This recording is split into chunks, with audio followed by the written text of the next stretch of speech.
만남은 우연이 아니야. 그것은 우리의 바램이었어. 네, 이런 노래가 유행가가 있죠. 노사연 씨가 부른 노래가 있습니다. 오늘 말씀의 제목이 우연과 필연한 사이 이렇게 제목을 썼는데 우연에서 필연이 되는 그 사이에 무엇이 있었을까 그 두 가지를 나누려고 합니다. 룻 너무나 잘 아시는 분이에요, 그죠? 네, 롯이 아니라 룻, 룻. 룻 어떤 분인지 다 아시죠? 네, 이방 여자입니다. 모압 여자예요. 나오미의 며느리죠. 오늘 구약의 여인들 세 번째 시간으로 이 룻에 대해서 말씀을 나눌 건데 오늘 2장 1절부터 13절까지의 말씀을 읽었습니다. 돌아오는 거예요. 모압 땅에서 나오미가 룻과 함께 돌아오는 과정, 그리고 이삭을 주우면서 보아스를 만나는 그 과정이 오늘 2장 1절에서 13절까지 이렇게 이어지는데 다 아시겠지만 그래도 한번 이 룻기의 배경이라고 해야 될까요? 그 앞의 내용들을 잠깐 짚고 넘어가면 이렇습니다. 유대 베들레헴 땅에 어떠한 사람이 살았냐? 엘리멜렉이라는 사람이 살았어요. 엘리멜렉은 누굴까요? 나오미의 남편입니다. 그런데 공교롭게도 그 땅에 흉년이 들은 거예요. 나라가 많이 어려워진 거죠. 그래서 이 엘리멜렉이 어떤 선택을 합니까? 네, 모압으로 가는 거죠. 모압으로 이민 간 거예요. 한마디로 말해서 뭐 성경에는 잠깐 거류했다 뭐 이렇게 이야기하는데 뭐 10년 살았으니까 뭐 오래 사는 거죠. 그래서 이 엘리멜렉이 아내 나오미와 그리고 두 아들이 있습니다. 기론과 말론이라는 두 아들이 있어요. 그래서 이렇게 네 식구가 모압 땅으로 가는 거죠. 행복을 선택한 거죠. 여기 있으면 너무 힘드니까 거기 있으면 좀 더 행복할까 해서 그쪽으로 가게 되는 겁니다. 그런데 행복을 선택한 결과가 어떻게 되었습니까? 어떻게 되었죠? 네, 엘리멜렉이 죽어요. 그리고 기론과 말론도 그냥 죽는 게 아니라 결혼까지 했죠. 결혼까지 해서 두 아내가 한 사람씩 다 아내가 있죠.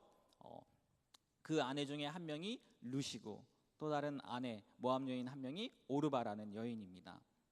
근데 10년 동안 사는 동안 엘리멜렉도 죽고 그다음에 두 아들 기론과 말론도 죽어버린 거예요. 얼마나 참담합니까? 행복을 선택해서 갔는데 행복하기는커녕 오히려 큰 일들만 겪었다는 거죠. 그런데 때마침 무슨 소식이 들립니까? 하나님께서 유대 땅을 회복시키셨다는 이야기가 들리는 거예요. 그래서 나오미가 이제 결단을 하는 거죠. 내가 과거에 행복을 선택했다면 이제 하나님을 선택해야 되겠다라고 결단하라고 돌아오려고 합니다. 그런데 누가 있어요? 두 며느리가 있죠. 네, 두 며느리가 있어요. 그래서 나오는 길에 너희들은 여기 있으라고, 아이들도 없으니까, 자녀도 없으니까, 물론 과부지만 여기 모압 땅 너희들의 고향이니까 너희들의 부모님과 같이 지내고, 그리고 될 수 있으면 좋은 남자도 만나서 행복하게 살아라, 이렇게 이야기했겠죠. 그런데 어떻게 합니까? 안 따라가죠. 저는 안 따라가겠습니다. 둘 다 처음엔 그래요. 그러나 나오미가 계속해서 이야기하니까 오르바는 가고 룻은 나오미를 따라옵니다. 오늘 말씀을 읽지 않았는데요, 룻이 뭐라고 하면서 따라왔는지 다들 아시죠? 룻기 1장 16절 말씀이에요. 준비했습니다. 다 같이 한번 읽어볼까요? 자, 있습니다. 룻이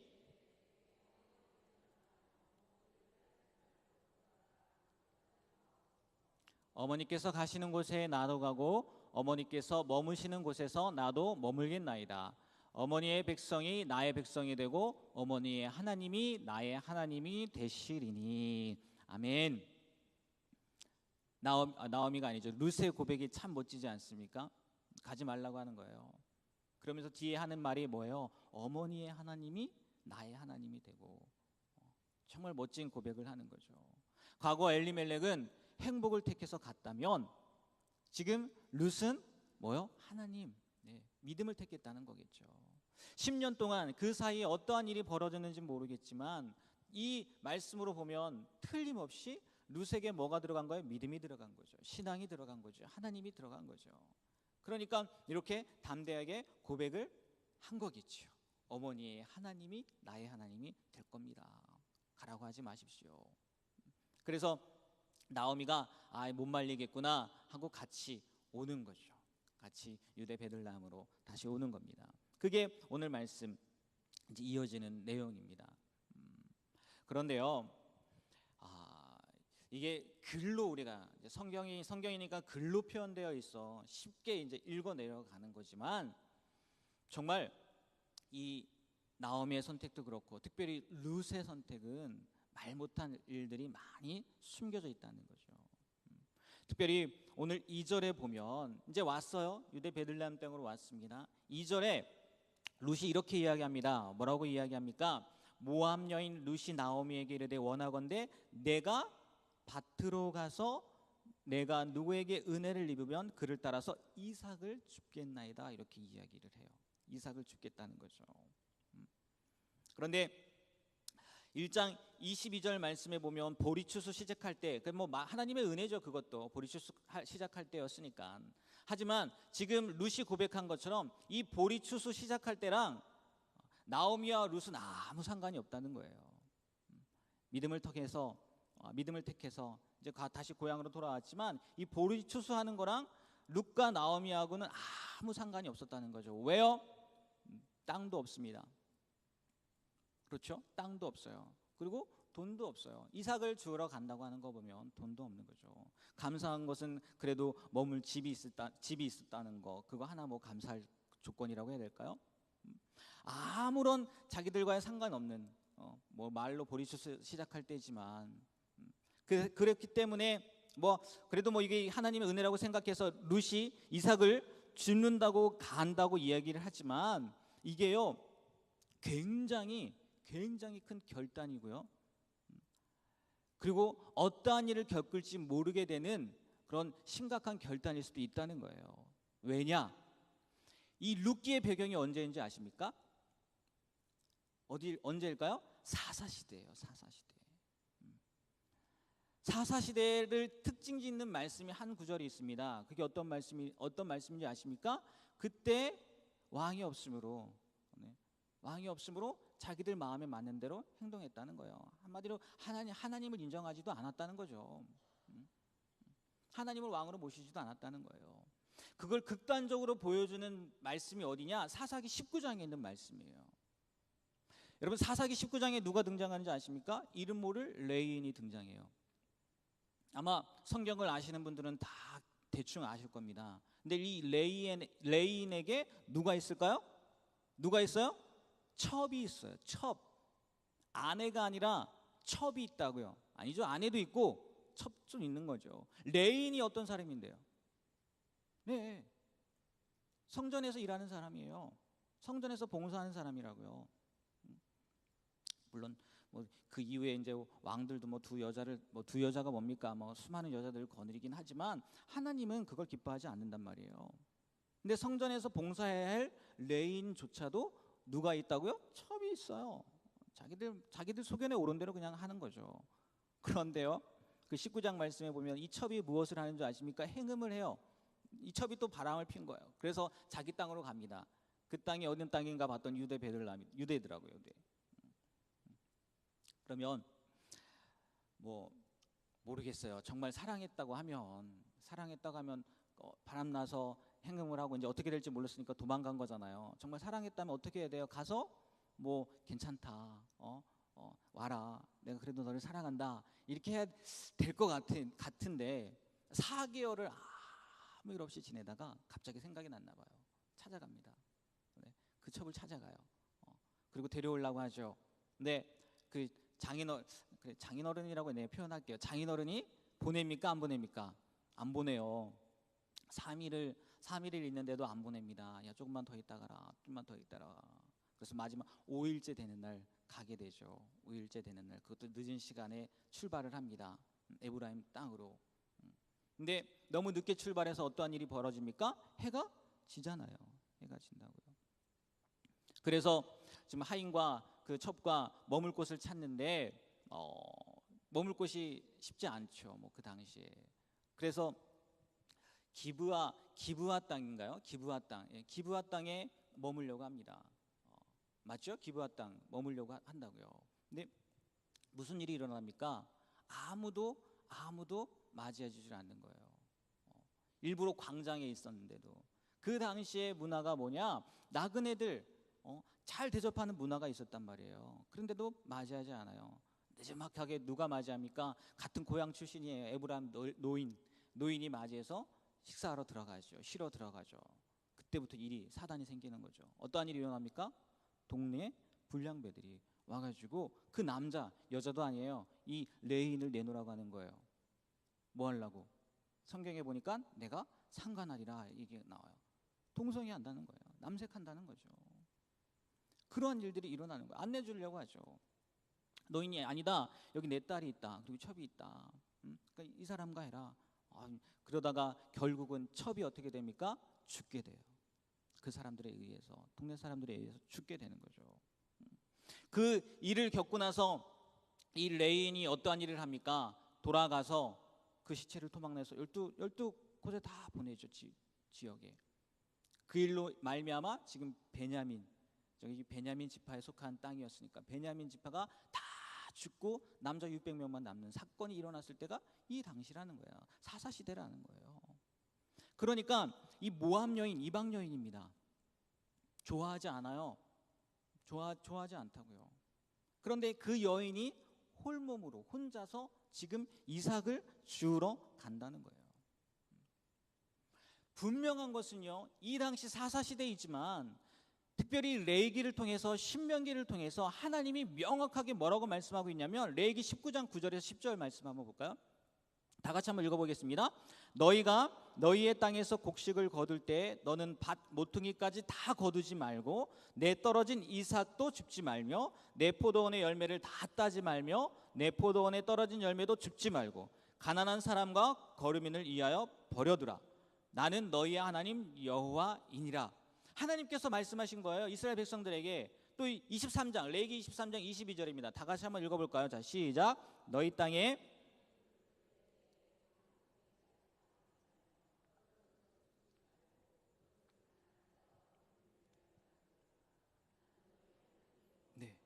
하나님이 뭐래요? 베지 말라고 얘기합니다. 남겨두라는 거예요. 가난한 자, 고아, 거류민들을 위해서 남겨두라는 거예요. 그리고 여기서 끝나지 않고요. 또 신명기에서 다시 한번 이야기합니다. 다시 한번 신명기 24장 19절입니다.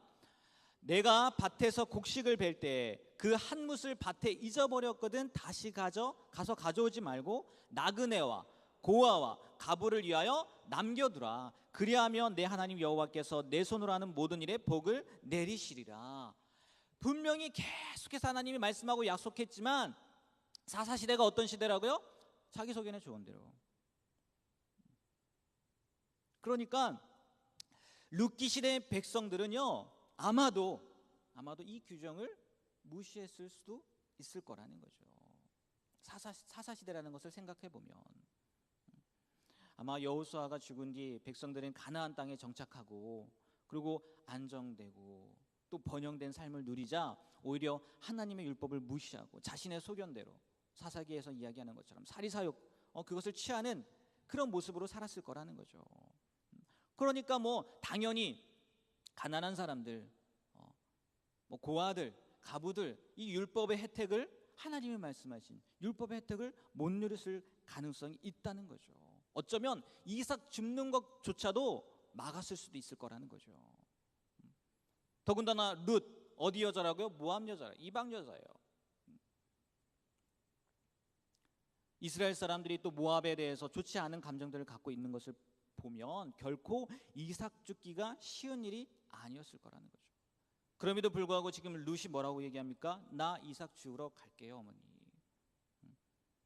이 이야기는 이방인으로서 당할지도 모르는 온갖 어려움과 냉대를 각오하고 또 뜨거운 햇볕 아래서 얼마나 힘들겠어요. 햇볕 아래서 하루 종일 허기를 참아가며 일해야 할 육체적인 고통까지도 감수하고 내가 누군가에게 호의를 발견할 수만 있다면 그를 쫓아 열심히 이삭을 줍겠다, 이런 결심, 다짐이 있는 거라는 거죠.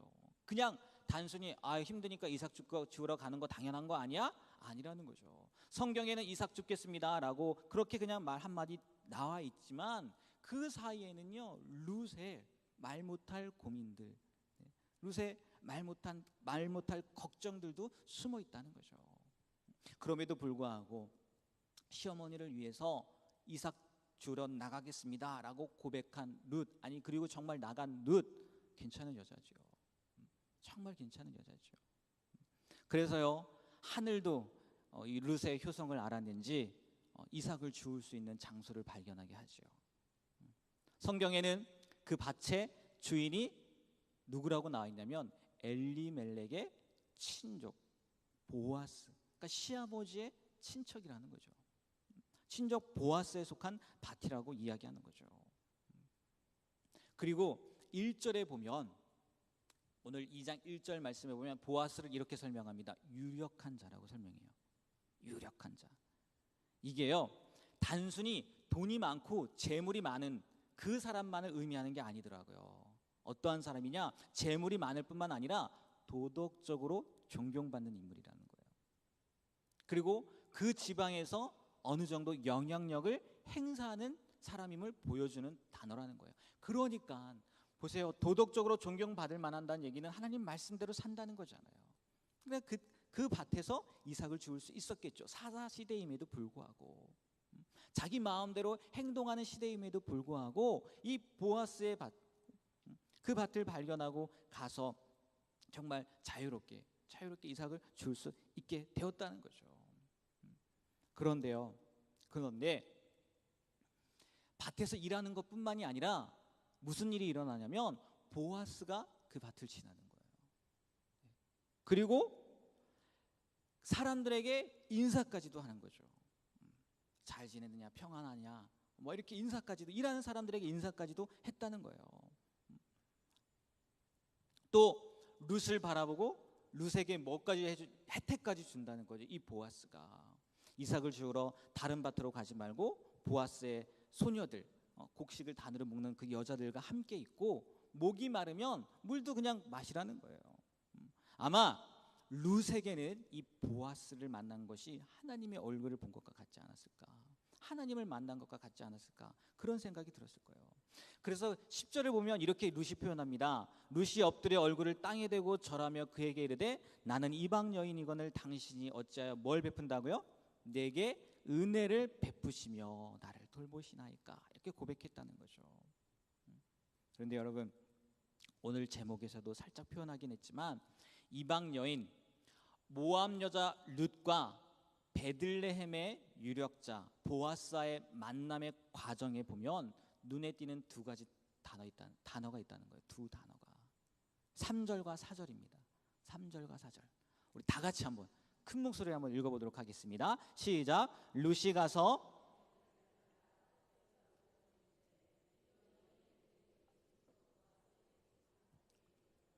마침 보아스가 베들레헴에서부터 와서 베는 자들에게 이르되 여호와께서 너희와 함께 하시기를 원하노라 하니 그들이 대답하되 여호와께서 당신에게 복 주시기를 원하나이다 하니라. 아멘. 보이시죠? 무슨 단어인지 보이시죠? 뭡니까? 우연히와 마침이라는 거예요. 우연히 엘리멜렉과 친척 관계인 보아스의 밭에 가서 일을 했는데 마침 룻이 이삭을 줍고 있는 밭으로 누가 왔다는 거예요? 그 보아스가 왔다는 거예요. 그리고 일하는 사람들을 그냥 한번 보고 지나가도 되었을 텐데, 그냥 지나가면 아, 일 잘하고 있구나 라고 지나가도 되었을 텐데 보아스가 꼭 인사를 했다는 거예요. 그래서 인사를 하면서 누굴 바라보게 된 거예요? 누굴 발견하게 된 거예요? 룻을 발견하게 된 거죠. 그리고 룻과 대화까지 하게 되고 이것을 계기로 계속 만나게 되죠. 그러면 이들의 만남이, 제가 처음 노래했던 것처럼 이들의 만남이 우연이었냐는 거예요? 아니면 그들의 바람이었냐는 거예요? 네. 아니면 흔히 말하는 운명이었냐는 거예요? 운명이었냐는 거예요? 제목을 우연을 필연사이라고 말씀드렸는데 오늘 성경을 통해서 우리에게 알려주시는 그 우연과 필연 사이에 있었던 첫 번째 것이 뭐냐? 룻과 보아스의 우연한 만남을 필연으로 만든 첫 번째 재료, 하나님의 은혜라는 거예요. 뭐라고요? 하나님의 은혜라는 거죠. 오늘 말씀을 통해 룻은 우연히 엘리멜렉 친척 보아스의 밭, 보아스의 밭으로 갔다고 이야기하지만 필연적으로 아니면 운명적으로 마침 보아스가 왔다고 이야기하지만 그들의 우연한 만남을 필연으로 만든 것 다른 것이 아니라 뭐라고요? 하나님의 은혜라는 거죠. 운명이 아니라 하나님의 은혜라는 거예요. 그들의 바램이 아니라 하나님의 은혜였다는 거예요. 오늘 말씀 나누기 전에 찬송하지 않았습니까? 301장 지금까지 지내온 것 주의 크신 은혜라. 물론 이 찬양은 지금까지의 삶이 여기까지 오게 된 모든 것이 하나님의 은혜다라는 것을 의미하긴 하지만 지금까지 지내온 것만 하나님의 은혜입니까? 앞으로의 삶은 하나님의 은혜가 아니라는 건 아니잖아요. 앞으로의 삶도 하나님께서 은혜를 주신다는 그 마음으로 찬양하는 거 아니겠습니까? 모든 것이 하나님의 은혜라는 거예요. 모든 것이 우연도 운명도 아닌 하나님의 은혜였다는 거예요. 고린도의 교회에 보낸 편지, 바울의 편지를 보면요, 바울이 이렇게 고백을 합니다. 고린도전서 15장 10절입니다. 우리 한 목소리 한번 읽어볼까요? 그러나 내가 나된 것은 하나님의 은혜로 된 것이니 내게 주신 그의 은혜가 헛되지 아니하여 내가 모든 사도보다 더 많이 수고하였으나 내가 한 것이 아니요 오직 나와 함께 하신 하나님의 은혜로라. 사도 바울도 고백하는 거예요. 교회를 박해하고 사도라고 칭함받을 수도 없는 존재였지만 예수를 믿는 사람들을 잡으러 가는 다메섹 도상에서 예수님을 만난 것도 뭐라고요?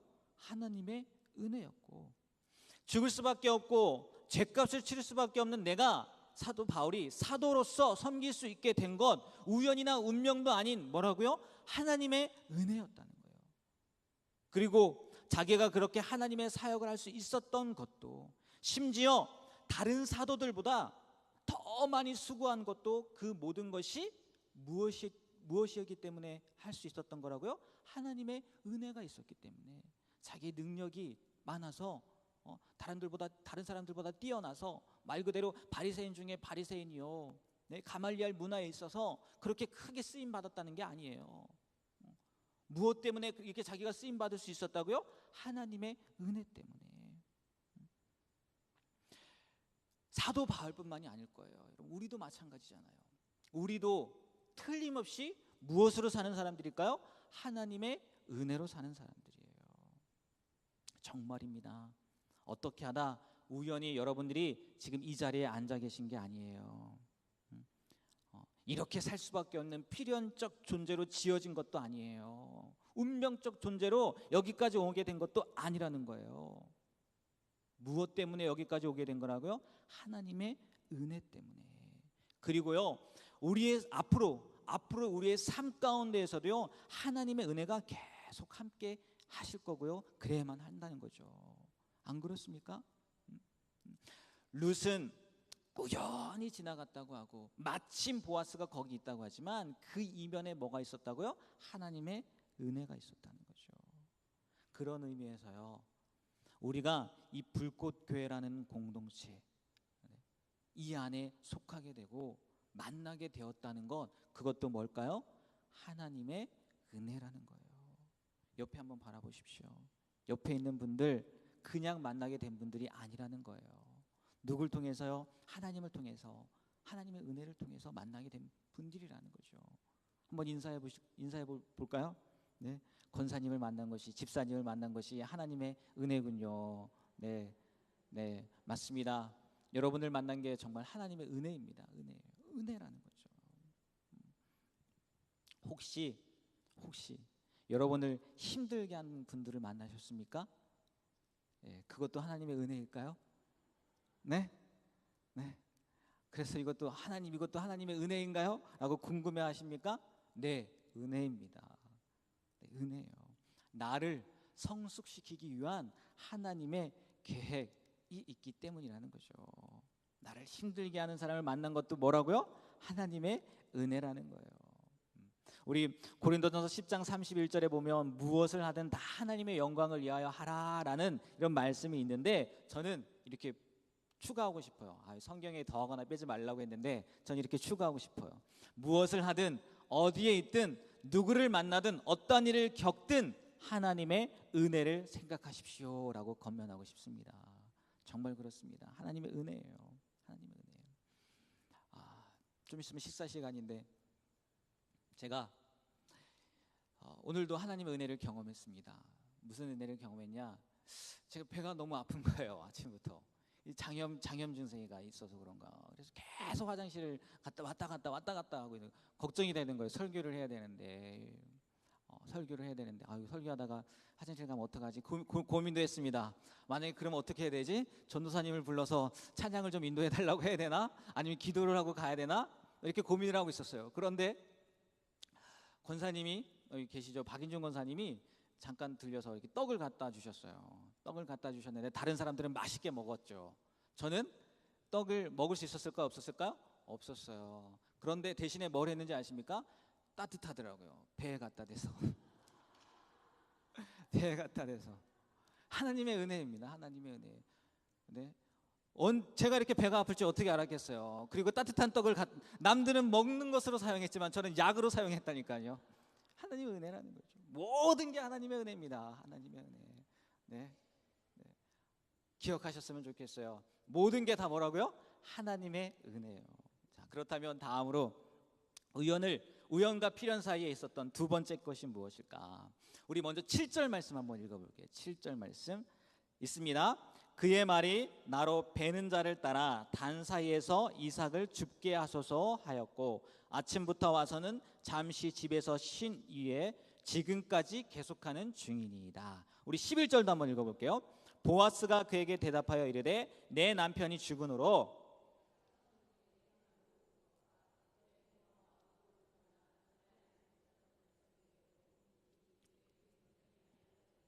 아멘.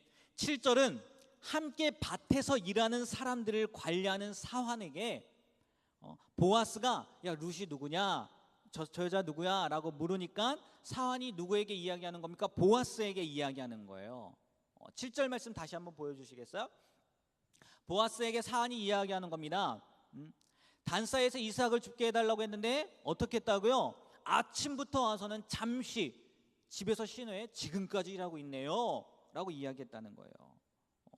그리고 11절은 보아스가 룻과 함께 대화하는 내용입니다. 그런데 보아스가 룻에게 하는 말이 뭡니까? 시어머니에게 행한 모든 것과 베들레헴에 온 일을 알고 있다는 거예요? 모르고 있다는 거예요? 알고 있다는 거예요. 아무도 보는 것 같지 않고, 물론 들어올 때 온 베들레헴이요 난리 났어요. 나오미가 돌아왔다고 해서 난리 나긴 했지만 룻에 대해서 관심도 없을 것 같고 생각도 하지 않을 것 같은데 다 듣고 보고 있었다는 거예요. 보아스까지도. 네. 룻이 얼마나 성실했는지, 그리고 시어머니 나오미를 어떻게 모셨는지 지금 보아스도 알고 있었다는 거예요. 꼭 이삭을 열심히 줍고 있던 룻의 품성과 성실함의 확증을 주는 말씀을 이 11절을 보아스의 입을 통해서 한 건 아닌가, 이런 생각도 들더라고요. 룻뿐만이 아니죠. 맞아요, 여러분. 우리의 삶에 있어서도 마찬가지입니다. 그렇지 않겠습니까? 우리의 삶도 마찬가지라는 거예요. 이거는요, 사람들 보는 거 안 보는 것 같지만 다 본다고 했잖아요. 이건 우리만이 아니더라고요. 어린아이들도 그렇더라고요. 제가 그림 하나 준비했습니다. 한번 그림을 한번 잘 보이시나요? 6살 아이가 그린 가족 그림입니다. 몇 살이요? 6살 아이가 그린 가족의 그림이에요. 잘 보시면 위쪽에 구름이 있어요. 구름 보이시나요? 구름이 있고 그 밑에 뭐가 있나요? 해가 있어요. 해 밑에는 한 단발머리 여자가 있습니다. 그리고 여자의 얼굴 밑에 보면 동그란 거 보이는데 그게 뭔지 아십니까? 네, 아기예요. 아기를 안고 있는 거예요. 아마 엄마겠지요. 엄마가 아이를 안고 있는 겁니다. 그리고 그 옆에 또 머리가 긴 왕관을 쓴 여자아이가 있습니다. 자기겠죠. 그리고 꽃도 가운데 한 송이 딱 있어요. 네, 이쁘죠? 네, 이뻐요. 근데 뭔가 허전하지 않습니까? 네, 아빠가 없어요. 네, 아빠는 어디 갔을까요? 네, 아빠는 교회 갔어요. 네. 그래서 아빠는 없답니다. 네. 그 아빠가 누굴까요? 네, 저예요. 네. 이게 작년에 있었던 일입니다. 작년에. 지금 이제 7살이 돼가지고 얘도 똑똑해져가지고 눕니다. 넣어요. 안 보여. 교회를 가도 넣어요. 근데 다가오는 아이가 있습니다. 지금 4살짜리 아들이 있어서 아마 또 한 번 겪게 되지 않을까. 또 한 번 겪게 되지 않을까. 안 보는 것 같지만 다 보고 있다는 거예요. 다. 제가 아무리 잘한다 해도 당시 작년이죠. 제 딸에게 비춰지는 것, 보여지는 건 달랐다는 거죠. 아마 다 이렇게 부모님들이시기 때문에 이런 걸 한 번 정도 다 경험해 보지 않았을까 그런 생각이 들긴 하는데, 제가 얼마 살진 않았지만 지금까지 살아온 경험에 의하면 정말 우리는요 어딜 가나 잘해야 되겠더라고요. 어딜 가나. 네. 언제 어디서 만나게 될지 모르겠더라고요. 네. 그렇지 않습니까? 다 보고 있다는 거예요. 다 보고 있다는 거죠. 무슨 말씀을 드리고 싶은 거겠어요. 우연과 필연 사이에 우연을 필연으로 만들었던 그 하나님의 은혜 말고 또 하나 우리에게 필요한 것은 뭐냐? 성실함이라는 거예요. 언제나 어느 순간이건 어떤 환경이건 최선을 다하는 모습이 있어야 된다는 거죠. 성실함. 성실의 뜻을 찾아보니까요 정성스럽고 참되다라는 뜻이 있더라고요. 성실하다, 이게 뭐냐? 정성스럽고 참되다라는 거예요. 어딜 가나 무엇을 하나 정성을 다해서 참되게 거짓 없이 해야 된다는 거예요. 왜 그런지 아십니까? 이 성실을 봤더니요 성실이요 하나님의 성품이더라고요. 하나님의 성품이더라고요. 시편 말씀 한번 볼게요. 시편 37편 3절입니다. 우리 다 같이 한번 읽어보겠습니다. 여호와를 의뢰하고 선을 행하라. 땅에 머무는 동안 그의 성실을 먹을거리로 삼을지니라. 89편 1절입니다. 내가 여호와의 인자하심을 영원히 노래하며 주의 성실하심을 내 입으로 대대에 알게 하리이다. 시편 100편 5절입니다. 여호와는 선하시니 그의 인자하심이 영원하고 그의 성실하심이 대대에 이르리로다. 하나님도요 그의 삶에서 우리에게 어떻게 하셨다고요? 성실하셨다는 거예요. 정성스럽게 대하셨고요 거짓 없이 참되게 대하셨다는 거예요. 룻도 이방 여인이지만 그래서 생소한 땅, 정말 자기를 어쩌면 괄시할 수도 있는 땅, 어머니를 쫓아서 믿음을 따라서 왔지만 그런 어려움이 있을 것임에도 있을지도 모르는 것을 알면서도, 그런 것이 있을 거라는 것을 알면서도 지금 룻은 어떻게 살았다는 거예요? 성실하게 살았다는 거예요. 정성을 다했고 참되게 살았다는 거죠. 룻의 이 성실함이 그런데 누구에게까지 들렸다고요? 보아스에게까지 들렸다는 거죠. 전혀 상관없을 것 같은 보아스까지도 그 룻의 성실함에 대해서 알고 있었다는 거죠. 그렇기 때문에 룻을 만났을 때 호감을 가질 수 있었던 것이고 8절에서 9절처럼 혜택도 주는 거죠. 네가 이렇게 살고 있는데 도와줘야지. 그런 혜택도 줄 수 있었다는 거죠. 그냥 괜히 불쌍하기만 하니까 그래서 도와준 게 아니라는 거죠. 이 룻의 성실함이 우연을 필연으로 만든 두 번째 재료라는 겁니다. 하나님의 은혜와 성실함이라는 거죠. 그런데요, 잘 생각해 보세요. 하나님의 은혜 그리고 성실함, 이 두 가지가 상반된 개념이 있다는 거 아십니까? 무슨 얘기냐? 하나님의 은혜, 우리가 무언가를 해서 얻을 수 있는 겁니까? 아니에요. 맞죠? 하나님은 그냥 선물로 주시는 거예요. 자격이 없지만 하나님께서 선물로 주시는 거예요. 그런데 성실함은 잘 생각해 보십시오. 우리가 어느 정도 노력하면, 우리 성품 좋은 사람들도 있지 않습니까? 그 사람들은요 성실할 수 있다는 거예요. 그런데요, 오늘 말씀에 분명히 두 가지가 기록되어 있다는 거죠. 제가 두 가지를 말씀드렸다는 거죠. 하나님의 은혜와 성실함이라는 것 두 가지 말씀드렸다는 거예요. 성실함만으로는 안 된다는 거예요.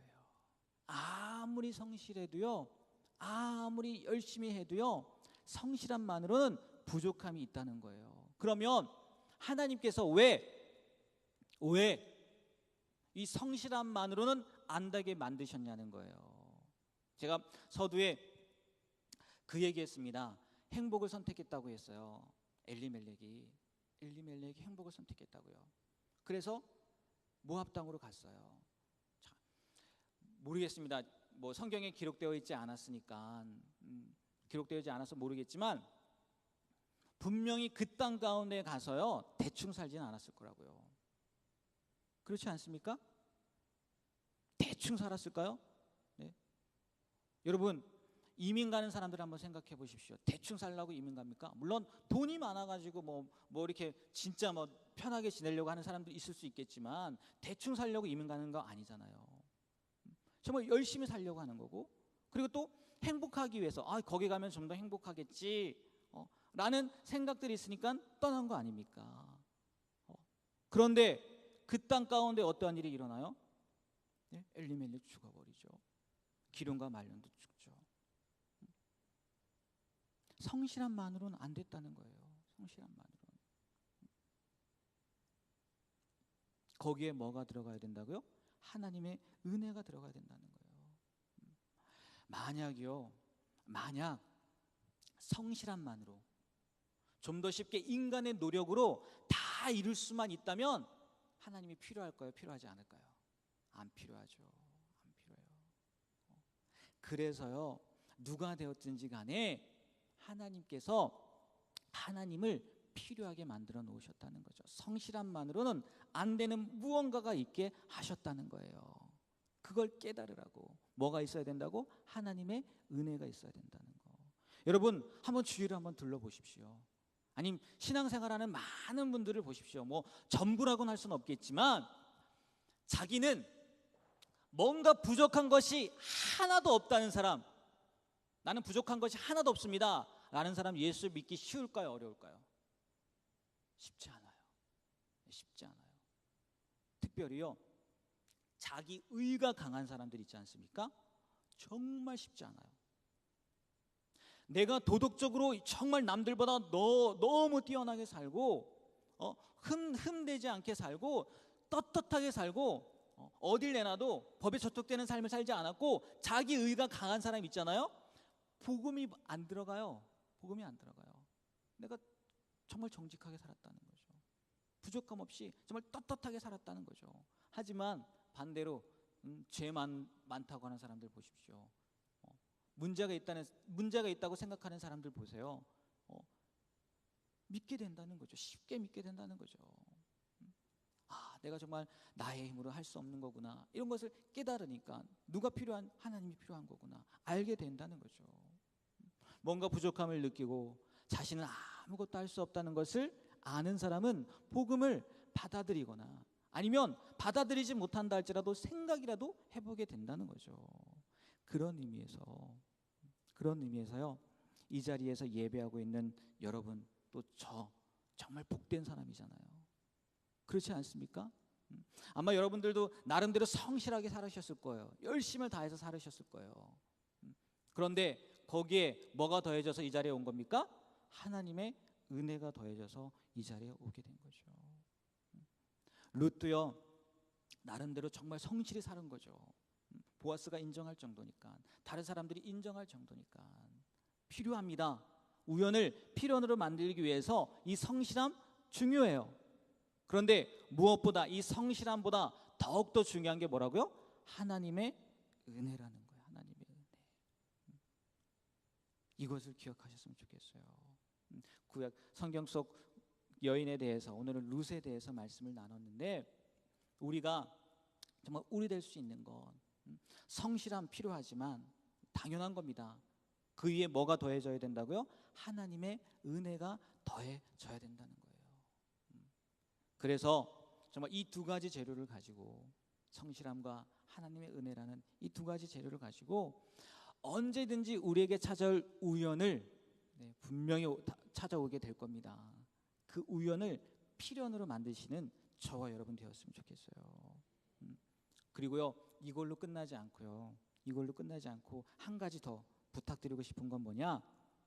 이 두 가지 재료를 인식하지 못한 사람들이 있다는 거죠. 어쩌면 한 가지만 인식하고 있는 사람이 있을 수도 있고요. 그런 사람들에게, 그것을 알지 못하는 사람들에게 무엇보다 이 첫 번째 재료, 우연을 필연으로 만들기 위해 필요한 첫 번째 재료인 하나님의 은혜를 알려줄 수 있는, 전해줄 수 있는 여러분이 되었으면 좋겠어요. 이게 분명히 말로 되지 않은 것 같기는 해요. 그리고 이렇게 설교를 통해서 되지도 않는다고 하더라고요. 뭐죠? 설교로 만약에 되었다고 하면 다 변할게요. 그죠? 전해지는 말씀으로 됐다면 다 변할게요. 여기에도 필요하더라고요. 여기에도 뭐가 필요하냐? 하나님의 은혜가 필요한 거더라고요. 하나님의 어딜 가나 필요한 게 하나님의 은혜더라고요. 그러니까 여러분 먼저 하나님의 은혜를 받은 사람으로서 그거에 감사하시게 되고, 그리고 더 나아가서 아직 그 은혜를 알지 못하는 사람들을 위해서 기도하고 그들에게도 하나님의 은혜가 더해지기를, 그런 바라는 마음으로 사는 저와 여러분이 되길 주님의 이름으로 간절히 부탁드립니다. 네, 기도하겠습니다.